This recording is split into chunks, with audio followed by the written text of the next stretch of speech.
আজকে তো দেখেন এই ভর্তা দিয়ে কিন্তু আজকে অনেকগুলো ভাত খেলাম। ভর্তা পাগল আমি তো, তার জন্য ভর্তাটাই বেশি পছন্দ করি।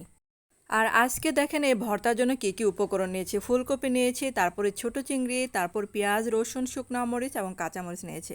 আসসালামু আলাইকুম সবাইকে, কেমন আছেন সবাই? আশা করি তো ভালো আছেন। আলহামদুলিল্লাহ আমিও ভালো আছি আপনাদের দোয়ায়।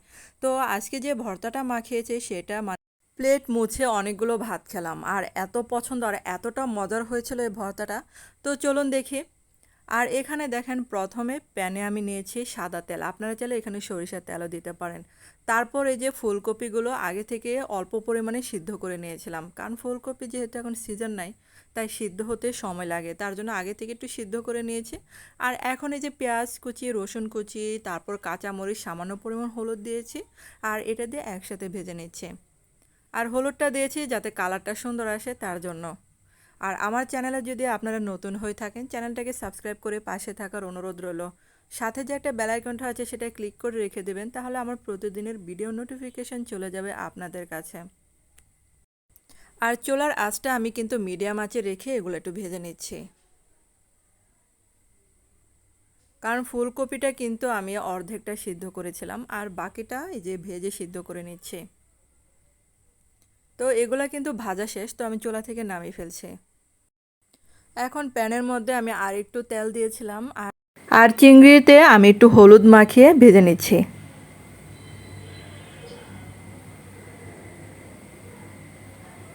আর চিংড়িটাকে একটু মচমচে করে ভেজে নিচ্ছি।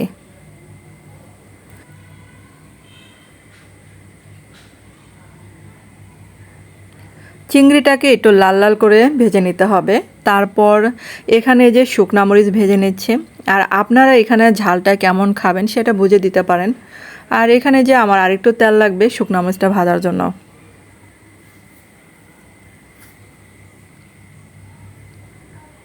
এখন এই যে ভাজাভাজি শেষ, এখন হচ্ছে ভর্তা মাখানোর পালা। তো শুকনা মরিচগুলো একটু হাতে বোটাগুলো ফেলে দিচ্ছি।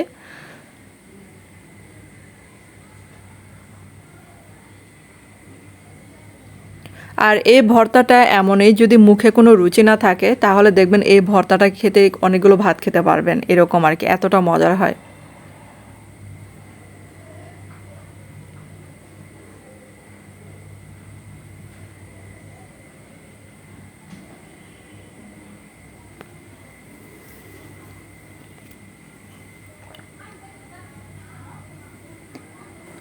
একটা কথা কি জানেন, যতই মাছ মাংস রান্না করেন না কেন, কিন্তু ভর্তা হলে কিন্তু মনটা ভরে খাওয়া যায় তৃপ্তি সহকারে, আমার মতো।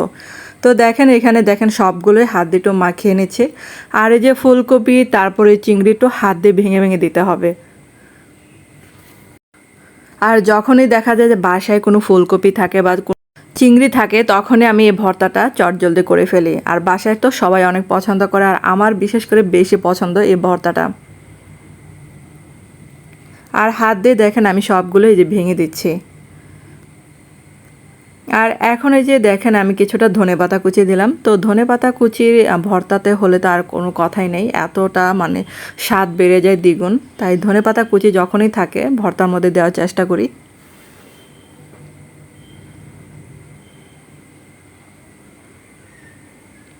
এখন এই যে সামান্য পরিমাণে সরিষার তেল দিলাম।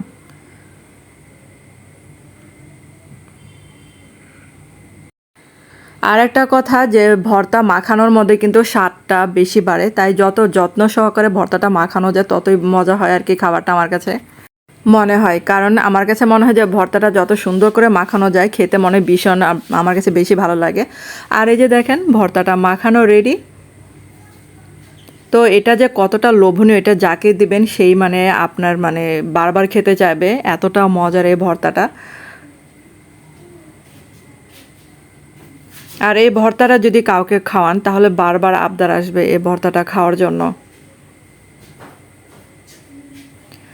আর কেমন হলো বন্ধুরা অবশ্যই কমেন্ট করে জানাবেন। তো আমি কিন্তু তাড়াতাড়ি করে গরম ভাত নিয়ে বসে পড়েছি, আর যে প্লেটে মাখিয়েছিলাম ভর্তাটা সেই প্লেটে আমি একটু ভাত মাখিয়ে খাচ্ছি গরম গরম। তো ধন্যবাদ সবাইকে।